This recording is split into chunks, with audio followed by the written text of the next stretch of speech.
जो पाकिस्तान को पाकिस्तान के अंदर 2-0 से हरा के आई थी और बड़ा डींगे मार रही थी कि हम इंडिया को भी 2-0 से हराएंगे। मार के गिरा दिया, पूरी तरीके से मार के गिराया है बांग्लादेश को। ये वही बांग्लादेश है। उन्हें मुस्तफिजुर रहीम करना क्या चाहते थे समझ में नहीं आया किसी को, क्योंकि लंच से एक गेंद पहले थी, बड़ा शॉट मार के अंदर जाना चाहते थे कॉन्फिडेंस के साथ। कोई और टीम होती टुक टुक टुक टुक कर रही होती, अपना बचा रही होती, लेकिन ने पूरा इंटेंट चेंज करके रख दिया रोहित शर्मा की अप्रोच ने।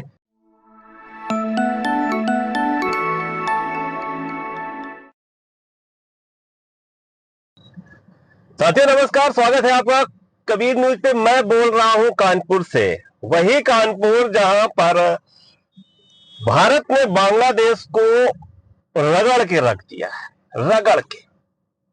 अब इस क्रिकेट को क्या नाम दिया जाए मुझे तो समझ में नहीं आता, क्योंकि इंग्लैंड जब खेलती है तेज तो उसको बेसबॉल नाम दिया जाता है, और इसको क्या नाम दिया जाए, क्या कह सकते हैं इसको? टेस्ट मैच, T20 का अंदाज, 3 ओवर में 50, सबसे तेज टेस्ट क्रिकेट की हिस्ट्री में सबसे तेज 50 किसी टीम का, सैकड़ा किसी टीम का, 150 किसी टीम का, 200 किसी टीम का और 250 किसी टीम का। मतलब रिकॉर्डों की झड़ी कानपुर में लगती है। शुरुआत पहले दिन होती है, रोहित शर्मा टॉस जीतते हैं, बैटिंग नहीं फील्डिंग का फैसला करते हैं, बांग्लादेश को आमंत्रित करते हैं कि भाई आप आओ खेलो खेलो। इस कानपुर की पिच में रहस्यमय पिच है जहां बॉल नीचे रहती है। पहले दिन का खेल होता है, 35 ओवर होते हैं, 3 विकेट गिरते हैं और बांग्लादेश से ओके ओके सिचुएशन में थी। बारिश होती है तो बांग्लादेश और भी ओके ओके सिचुएशन में हो जाती है, चलो भाई एक दिन का और गेम चला गया। तीसरे दिन होती है फिर ओके ओके, मतलब बांग्लादेश से सोचती चलो भाई कम से कम 2-0 की हार तो नहीं हुई, हम पाकिस्तान को तो हरा के पटक के आए थे शाहीन शाह अफरीदी जैसे आक्रमण के सामने, वहां पटके। लेकिन बुमराह की अगुवाई में बालरों ने और अश्विन की अगुवाई में बैट्समैनों ने, आप सोच रहे क्या कह रहा हूं, बैट्समैनों ने चेन्नई का मैच क्या तगड़ा खेला और पटक क्या है बांग्लादेश को।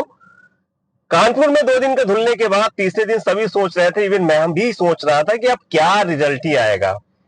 सब बर्बाद हो गया, लोगों के पैसे बर्बाद हो गए, उम्मीदों पे पानी फेर दिया 2 दिन का। लेकिन लेकिन लेकिन लेकिन चौथे दिन का खेल शुरू होता है, फिरकी नाचती है, बुमराह बूम बूम करके आते हैं, अपना खेल करते हैं और 233 पे बांग्लादेश को समाप्त कर देते हैं। पूरी तरीके से पहली इनिंग्स उनकी खत्म हो जाती है। नया कप्तान जो बिल्कुल अभी जोश में है, क्योंकि टी20 वर्ल्ड कप वो जीत के आए हैं, उसी लहजे में उन्होंने बात करना शुरू की अपने बल्ले से। यशस्वी जायसवाल अद्भुत प्रतिभा, अद्भुत प्रतिभा, ऐसा लड़का बहुत दिनों के बाद। हम वीरेंद्र सहवाग की बात करते हैं टेस्ट क्रिकेट में, लेकिन आप ये बात याद रखिएगा कि यशस्वी जायसवाल भी कहीं किसी से पीछे रहने वाले नहीं है। आते हैं और धुआंधार बैटिंग शुरू होती है भाई, वो मार लगाते हैं, ऐसा लग रहा था कि बैट नहीं चल रहे हैं, चाबुक चल रहा है, गेंदें बाहर जा रही हैं। 7 प्लेयर बाउंड्री रोकने के लिए टेस्ट मैच पे लगा दिए जाते हैं, 7 प्लेयर बाउंड्री रोक रहे होते हैं, लेकिन फिर भी 12 ओवर तक रन रेट 10 से ऊपर ही रहता है, 10 ही का रहता है मान के चलते हैं। मार लगाते हैं बहुत तगड़ी, 50+ की लीड लेते हैं। और हम जब गए थे कल वहां पर रिपोर्टिंग करने के लिए, लोगों ने कहा था टी तक तो नहीं पहुंच पाएगा गेम, और वही हुआ, टी तक गेम नहीं पहुंच पाया। लंच के बाद इंडिया आई और इसके बाद सुपड़ा साफ होकर चली गई, 2-0 से हरा दिया। अविश्वसनीय, कुछ कह नहीं सकते, किसी भी तरह से कुछ नहीं कह सकते, शब्द नहीं है भारतीय टीम के लिए, मेरे पास बिल्कुल शब्द नहीं है। क्या कहा जाए, ये क्रिकेट का क्या उन्होंने किया है शायद उनको नहीं पता, शायद नहीं पता। और आने वाली हिस्ट्री पे जब हम बात करेंगे कि चौथे दिन मैच होता है, पहले दिन 35 ओवर का होता है, अगले दिन फिर उनको आउट करते हैं, फिर खुद 9 विकेट पे डिक्लेयर करते हैं, फिर 2 विकेट लेते हैं, अगले दिन आके ऑल आउट करते हैं, मैच जीत के चले जाते हैं, 5वें दिन मैच जीत जाते हैं।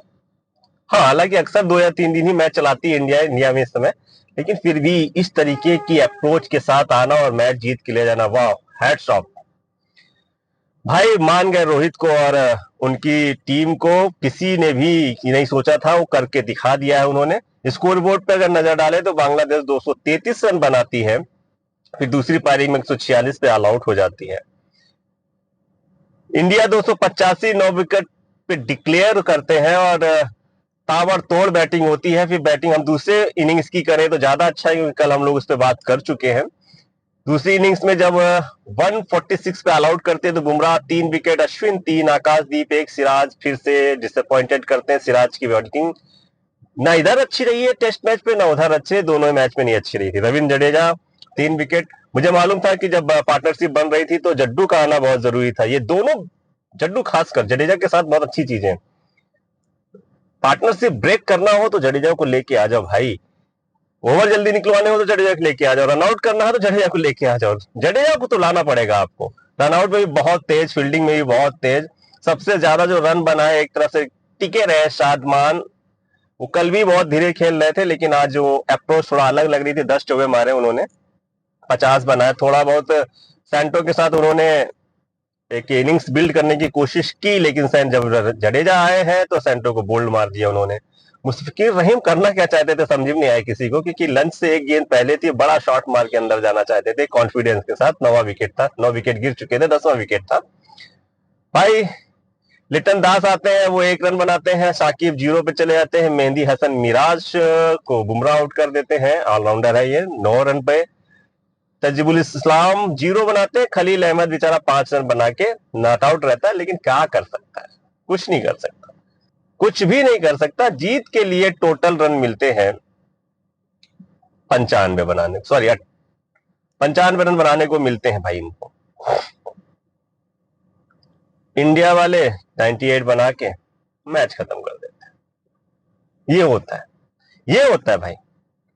इसमें भी देखिए, रोहित शर्मा का भी 114 का स्ट्राइक रेट, यशस्वी जायसवाल का 113 का स्ट्राइक रेट, शुभमन गिल 60 का, विराट कोहली का 78 का स्ट्राइक रेट से रन बनाया है, और ऋषभ पंत 80 के स्ट्राइक रेट से रन बनाए हैं। यहां पर भी कोई वो टुक टुक टुक टुक करके या अभी थर्ड सेशन ले जाते हैं या ऐसे करते हैं, ऐसा कोई सीन नहीं रखा। भारतीय टीम ने मार के गिरा दिया, पूरी तरीके से मार के गिराया है बांग्लादेश को। ये वही बांग्लादेश है, ये वही बांग्लादेश है दोस्तों, जो पाकिस्तान को पाकिस्तान के अंदर 2-0 से हरा के आई थी और बड़ा डींगे मार रही थी कि हम इंडिया को भी 2-0 से हराएंगे। लेकिन भैया यहाँ पर ऐसा नहीं है, ऐसा नहीं है दोस्त, ऐसा बिल्कुल भी नहीं है। और एक यहाँ पे एक स्टैट्स और आया है, भारत को पिछली जो हार मिली थी वो 25 जनवरी 2024 को मिली थी। इंग्लैंड ने हैदराबाद में भारत को 28 रन से हरा दिया था। इसके बाद भारत ने 6 टेस्ट मैच खेले और सभी जीते हैं। इसमें से 4 टेस्ट मैच इंग्लैंड के खिलाफ है, 2 टेस्ट मैच बांग्लादेश के खिलाफ है। बहुत अच्छा स्टैट्स है, बड़े बड़े जीत कर स्वीप कर रही है। अच्छा, भारत ने बांग्लादेश के खिलाफ भी ये चौथा क्लीन स्वीप है, चौथी बार क्लीन स्वीप किया। पहला 2017 में भारत ने 1-0 से जीत हासिल की थी, 2019 में 2-0 से टेस्ट सीरीज जीती थी, 2022 में बांग्लादेश का भारत ने दौरा किया था, वहां 2-0 से जीत हासिल की थी। अब बांग्लादेश जब भारत आई तो उसको 2-0 से हरा दिया। मतलब 4 बार भारत ने बांग्लादेश का क्लीन स्वीप किया है। अच्छा, एक बड़ी बहस हो रही थी कि अगर टेस्ट मैच ड्रॉ हो जाता है या टेस्ट मैच का कोई रिजल्ट नहीं निकला मान लीजिए, तब क्या होगा, वर्ल्ड टेस्ट चैंपियनशिप की जो सूची है उसमें भारत कहां पहुंच जाएगा। बड़ी बातें हुई इसमें, और लाजमी भी थी ये बातें, क्योंकि भारत और रोहित शर्मा ये कह रहे हैं कि मुझे वर्ल्ड कप टेस्ट चैंपियनशिप का फाइनल खेलना है, फाइनल खेलना और जीतना है इस बार। लेकिन अब क्या हुआ भाई, जीत गई, 2 दिन में, 1.5 दिन में रिजल्ट निकाल दिया, जीत गए और फिर से टेबल टॉप पे आ गए हैं। अब देखते हैं किसके साथ आगे क्या होता है। न्यूजीलैंड आ रही है, उसके साथ भी मैच होना है, 3 मैच शायद उनके साथ है, और बड़े अंतर से उनको भी हराएंगे, क्योंकि वो श्रीलंका में भी हार के आ रहे हैं, तो इंडिया भी बख्शने वाली नहीं है। तो आपको भारतीय टीम का ये लाजवाब बेसबॉल, आप मैं आपके ऊपर छोड़ता हूं, क्या नाम दिया जाए इसको, क्या नाम दिया जाए। बेसबॉल तो नहीं कह सकते क्योंकि इंग्लैंड वालों का है, चलो छोड़े। आप इंडिया के हिसाब से क्या नाम दिया जाए, जिस तरीके की इंडिया क्रिकेट खेल रही है, पॉजिटिव अप्रोच के साथ, इंटेंट बिल्कुल क्लियर है कि मैच जीतना है, दिन चाहे जितने हो। 2 दिन में कोई टेस्ट मैच जीतता है क्या, जीत के दिखाया भारत ने। ये जो अप्रोच चेंजमेंट आई है, जिस तरह लड़ने का तरीका चेंजमेंट आया है, कोई और टीम होती टुक टुक टुक टुक कर रही होती, अपना बचा रही होती, लेकिन ने पूरा इंटेंट चेंज करके रख दिया रोहित शर्मा की अप्रोच ने। और गौतम गंभीर के अप्रोच ने कि हमें जीतना है। कुल मिला के ये जो पूरा कानपुर का टेस्ट था, ये आप टेस्ट मैच की तरह छोड़िए, ये सोचिए कि जीतने के लिए ही उतरे कि नहीं, हमें जीतना ही जीतना है। तो आप इस इंडिया की इस टेस्ट मैच की जो अप्रोच है उसको क्या नाम देना चाहते हैं, कमेंट करके जरूर बताइएगा।